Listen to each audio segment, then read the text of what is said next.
dumating na talagang hahaba ito. Lalabas at lalabas ang katotohanan lalo ngayon na ipinakita natin kanina. Abogado mismo ha.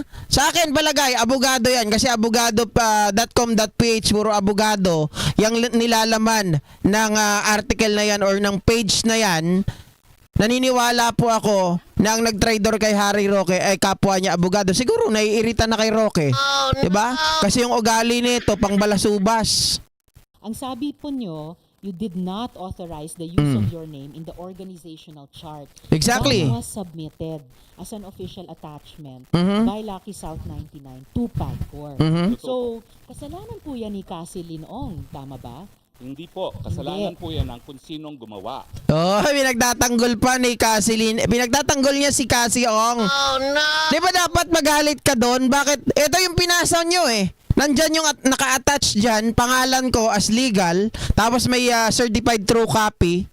Tapos ayaw mong kasuhan. Oh no! Gusto mo kailangan may magpatunay pa. Eh nakalagay certified true copy. Sino gumawa niyan? Oh no! Di ba hagilapin nyo? True Cassie Ong.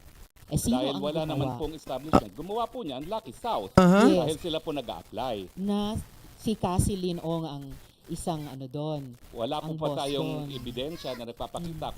Tingnan nyo mga kababayan. Dapat magalit ka doon, Roque. Pero pinagtatanggol mo pa, wala tayong ebidensya. Oh no! Hindi pa ba ebidensya yung papel na may nakalagay certified true copy? Oh no! Di ba? Tapos ipinasa doon sa PAGCOR. Oh no! Roque ha? Talaga nagtataka na ako sa'yo. Oh. Nag-submit talaga ng mga dokumento, but PAGCOR can confirm kung sino talaga nag-submit ng mga dokumentong yan. Okay, we will Pero- ask PAGCOR that again later. We asked them before. Basta ang malinaw po sa komite ay yung organizational chart na yan na may drawing, may box, na legal, na nandun yung pangalan nyo, was one of the official attachments sa submissions ng Lucky South 99 sa PAGCOR. And sabi nyo nga, ang tawag nito, yung obligasyon ng Pogo na Lucky Star sa PAGCOR ang pinag-uusapan ninyo sa PAGCOR. So, due diligence, bilang abogado, dun sa mga diskusyong iyon, alam nyo kung ano yung mga dokumentong sinumite, alam nyo yung mga official attachments na nakalagay doon. Did you confront Cassie Linong about? Eto mga kababayan simpleng tanong. 'Di ba sabi niya due diligence. Oh, no. Ang ibig sabihin niyan mga kababayan as 'di ba sabi ni Harry Roque I'm officer of the court. So officer of the court ka as abogado, 'di ba? Abogado is officer of the court. Now, wala kang ginawa na special investigation, due diligence is special investigation bago ka magkaroon ng tinatawag na pagpapasya. 'Di ba? Mga kababayan, pero wala siyang ginawang ganon. Oh no. So parang alam nyo, pangkaraniwang tao, tayo maghihinala tayo at pag ginamit yung pangalan natin na wala tayong authorization, na wala tayong ibinigay na ano sa kanila, kumbaga hindi natin sila pinayagan. Nakita na lang natin ginagamit yung pangalan. Di ba magagalit tayo? Oh no. Di ba ang reaction kagad natin, gago to Bakit ginagamit yung pangalan ko? Hindi ko naman ibinigay. Hindi ko naman ito pinayagan. Oh, no. Pero si Harry Roque, wala po tayong ebidensya. Ha? Walang ebidensya. Wala daw ebidensya. Meron ng papel nakalagay doon yung organizational chart. Oh, no. Hayop na Roque to. This or kinasuhan nyo ba siya na kung bakit nandun yung pangalan nyo sa organizational chart? Madam, nagagalit po kayo dahil sinasabi nyo binibigay ko ng mga salita ang inyong bibig. Pero right now, Hindi you naman already ako assume... nagagalit. Nag-hallucinate na si Harry Roque. Nagagalit daw si nagagalit daw si Riza Ontiveros. Wala ako nakikita. Galit ba si Riza? Harry, mukha na naginip ka ng gising Oh no! Kayo ba nakita nyo nagagalit si Riza Ontiveros? Oh no! At this very moment hindi pa sila nagsasagutan mga kababayan. Saan ang galing yung sinasabi ni Harry Roque?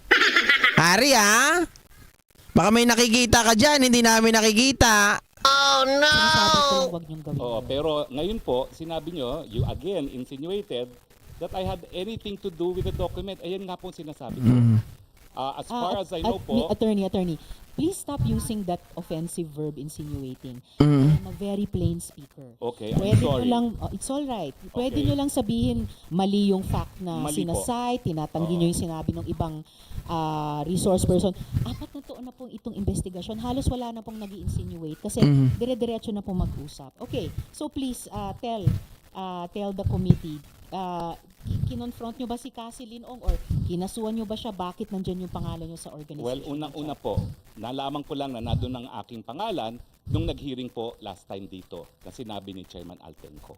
Pero bilang abogado and naging professor ng constitutional law, I'm familiar with the rules of the Senate. And the Senate says that in proving facts, the rules of court apply in the suppletory character. I don't need to argue with you about Opo, that, attorney. pero But you ang don't need sinasabi to, ko lang po- excuse me, sandali po. Eh, You ito don't na. need to tell the committee what the rules of the Senate. Aha. Please Fighting just po. answer our question. You don't My need to answer cite, po it's not is necessary. that document is only evidence of its existence. Pero para patunayan po yung katotohanan na nakalasaad sa dokumentong yan, dapat meron pong testigo na nakakita ng ginawa yung dokumentong yan, o di naman kaya testigo ng gumawa ng dokumentong yan, o di naman kaya yung testigo na pumirma ng dokumentong yan. Okay. Eto pwedeng gamitin to kay Morales, mga kababayan. Akala ko ba, pag may dokumento, kailangan magpakita ng tao na nagpapatunay na merong nung ginawa yung dokumento. Bakit si Morales pinagtitiwalaan mo? Puncher hole lang naman yung pinapakita niya. Walang makapagpatunay, walang nagsasabi nung ginawa niya yung dokumento tungkol sa PIDEA Lex. Ay, Harry Roque ha, bumabaliktad ka na ngayon. Tapos dito, kitang-kita na yung pangalan mo with the certified true copy, ayaw mo pang maniwala. Pero doon sa sinasabi mo na 2 puncher hole lang, na PIDEA Lex, paniwalang-paniwala ka. Iba ring klase. Ang tindi mo. Actually, Pag as wala I po said yan, earlier, excuse hindi me, po no, siya excuse Ma'am, me. excuse me No, kasi... excuse me. Attorney I'm Roque. sorry, madam, but I am a Yes, sorry. research person invited. Yes, you are. I Wait, was wait. asked Let me to finish. answer. Yes, you Hindi ko already po answered in maintindihan, excess. Kapag gusto niyo Sandali akong po. tumigil, papatigil niyo ako kapag ako nag-explain. Yes. I thought we were engaged in the Attorney. search for the truth. Oh, definitely we are. Attorney Roque, what I am saying, yes, and Sherwin. Attorney Roque, please be reminded to respect the chairperson. I'm very respectful, Madam Chair. Sinungaling. I'm very respectful, Madam Chair. Harry Roque ha? Ganyan ba ang pagiging respectful? Diyos ko. Paano respectful na nagsasalita siya, sinasabayan mo siya? I apologize, Senator Gatchalian. One more, I and apologize. I will cite you in contempt. And if you disrespect the chairperson, you'll be compelled to cite you in contempt. I understand and I Mo apologize. naman sabayan siya, nagsasalita siya. Saan chairperson? Okay, Your Honor. I understand. I apologize. Salamat, Sen Sherwin. At salamat, Attorney Roque, sa apology niyo kay Sen Sherwin. All I'm saying is, Ayun yung sinasabi niyang mga DDS ngayon na kinain daw nitong si Harry Roque, mga kababayan. Hindi nga siya di ba paano niya kakainin si Riza Ontiveros? Hindi nga niya kaya Simple lang, si Riza hindi pa yan na abogado, mga kababayan. Pero she can manage to ask a probing question dito kay Roque at napapaano niya. Kumbaga, nahuhuli niya dito sa mga sagot ni Harry Roque, mga kababayan. Kasi, sino ba naman ang tao, no? Ginamit yung pangalan mo sa mga bagay, katulad nung 3 research person dyan. Di ba? 3 tao, ginamit yung pangalan nila para maging partner o maging parte ng incorporation. Di ba? Tapos itong si Harry Roque, ginagamit yung pangalan, hindi pa naniniwala. Oh no! Pinagtatanggol pa yung gumagamit ng kanyang pangalan. Oh no! Di ba? Very, kumbaga para sa akin awkward. Kumbaga, ito ay kakaiba. Hindi ito pangkaraniwan. Oh no! Sa bagay, hindi pangkaraniwan to si Roque. Di ba? Mga kababayan, grabe ang pinapakita ni Harry Roque dito. Puro kabaliktaran ng kanyang mga previous statement. Ikukumpara natin kay Morales. Dito iba. Sa kanya, kahit nandyan na yung ebidensya, ito dapat merong makakapagpatunay nung ginawa yung dokumento. Pero yung kay Morales, okay na yun. Kasi nandyan naman na yung gumawa eh. 'Di ba? Pero walang nakakita nung ginagawa yun. Oh. Roque talaga oh. Mga kababayan. So wala, hindi niya kinaya si Risa Ontiveros dito.